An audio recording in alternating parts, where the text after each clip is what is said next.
दोस्तों आज के इस वीडियो में हम बात करेंगे कि अगर आप अपने रुपए क्रेडिट कार्ड से 2026 में अगर यूपीआई पेमेंट करते हैं तो कौन सी एप्लीकेशन के ऊपर कितना चार्ज लगता है, मतलब फोन पे के ऊपर आपको कितना चार्ज लगेगा एंड पेटीएम के ऊपर कितना चार्ज लगेगा। एंड हम बात करेंगे कि जो चार्ज लगेगा वो कस्टमर के ऊपर चार्ज लगेगा या फिर मर्चेंट के ऊपर लगेगा। एंड थर्ड हम बात करेंगे कि क्या आप अपने रुपए क्रेडिट कार्ड से 2000 रुपए से ऊपर का सिंगल ट्रांजेक्शन कर सकते हैं या नहीं कर सकते। तो चलिए आज का वीडियो स्टार्ट करते हैं। तो गाइस सबसे पहले हम बात करते हैं कि क्या आप अपने रुपए क्रेडिट कार्ड से 2000 रुपए से ऊपर का ट्रांजैक्शन कर सकते हैं या नहीं कर सकते। तो इसका आंसर ये है कि आप अपने रुपए क्रेडिट कार्ड से कितनी भी अमाउंट का सिंगल ट्रांजैक्शन कर सकते हैं, चाहे वो 2000 रुपए से ऊपर का हो या 2000 रुपए से कम का हो। लेकिन जब आप मार्केट में अपने रुपए क्रेडिट कार्ड से ज्यादातर 2000 रुपए से ऊपर का ट्रांजैक्शन करते हैं तो वो फेल क्यों हो जाता है। तो इसका आंसर ये है कि जब आप अपने रुपए क्रेडिट कार्ड से 2000 रुपए से ऊपर का सिंगल ट्रांजैक्शन करते हैं, यानी कि यूपीआई ट्रांजैक्शन करते हैं, तो जो पेमेंट एक्सेप्ट करता है उसके ऊपर एक एमडीआर चार्ज लगता है 2000 रुपए से ऊपर का पेमेंट एक्सेप्ट करने पे।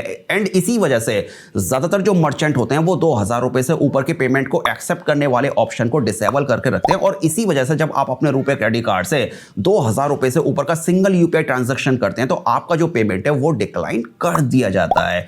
एंड जो चार्ज लगता है वो मर्चेंट के ऊपर लगता है, ना कि पेमेंट करने वाले के ऊपर। इन शॉर्ट, अगर आप रुपए क्रेडिट कार्ड से पेमेंट एक्सेप्ट करते हैं तो चार्ज आपके ऊपर लगेगा, ना कि पेमेंट करने वाले के ऊपर। एंड अब बात करते हैं कि जो चार्ज लगता है किस एप्लीकेशन के ऊपर कितने परसेंट चार्ज लगता है। तो देखो, अगर यहां फोन पे की अगर बात किया तो फोन पे के ऊपर आपको 2.25% का चार्ज लगेगा। साथ में इसके अंदर आपको 18% जीएसटी भी देनी होगी, तो टोटल आपको 2.65% का चार्ज पे करना होगा। अगर आप 10,000 रुपए का अगर पेमेंट एक्सेप्ट करते हैं तो यहां आपको 2.65% के हिसाब से 265 रुपए का चार्ज पे करना होगा। एंड अगर यहाँ पेटीएम की अगर बात किया तो पेटीएम के ऊपर आपको 2.5% का चार्ज प्लस 18% जीएसटी, कुल मिलाकर आपको 2.95% का चार्ज पे करना होगा।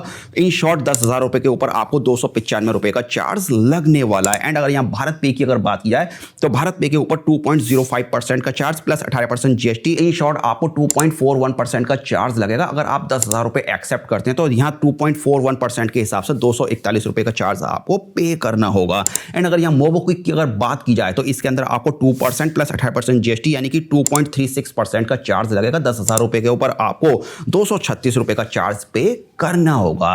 तो कुल मिलाकर इस वीडियो के अंदर मैंने यहां केवल आपको 4 एप्लीकेशन का एग्जांपल दिया है। एंड इसके अलावा मार्केट के अंदर जितनी भी और एप्लीकेशन है जो क्रेडिट कार्ड से पेमेंट एक्सेप्ट करती हैं, उन सभी एप्लीकेशन के ऊपर आपको 2% से लेकर 3% के बीच में कहीं ना कहीं चार्ज देखने को मिलेगा। एंड ज्यादातर एप्लीकेशन के अंदर 2000 रुपए से ऊपर के पेमेंट को एक्सेप्ट करने का जो ऑप्शन है उसको ऑफ करने का ऑप्शन दिया जाता है। लेकिन फोन पे एप्लीकेशन के अंदर हमें इस तरह का कोई भी ऑप्शन देखने को नहीं मिला। तो इन शॉर्ट, अगर आपको मार्केट में फोन पे बिजनेस क्यूआर कोड अगर किसी मर्चेंट के ऊपर अगर दिखाई देता है तो बहुत ज्यादा हाईली चांस है कि आप 2000 रुपए से ऊपर का पेमेंट उस मर्चेंट को अपने रुपए क्रेडिट कार्ड से कर सकते हैं। हाँ, वो मर्चेंट अगर चाहे तो जिसने क्यूआर कोड जनरेट किया है उससे रिक्वेस्ट करके, यानी कंपनी से रिक्वेस्ट करके 2000 रुपए से ऊपर वाले पेमेंट को एक्सेप्ट करने वाले ऑप्शन को ऑफ करवा सकता है। और अगर आप बेस्ट रुपए क्रेडिट कार्ड अगर अप्लाई करना चाहते हैं 2026 के, तो सभी क्रेडिट कार्ड को अप्लाई करने का लिंक आपको वीडियो के डिस्क्रिप्शन में मिल जाएगा। तो चलिए फिलहाल इस वीडियो को अब यहीं पर फिनिश करते हैं और मिलते हैं एक और नए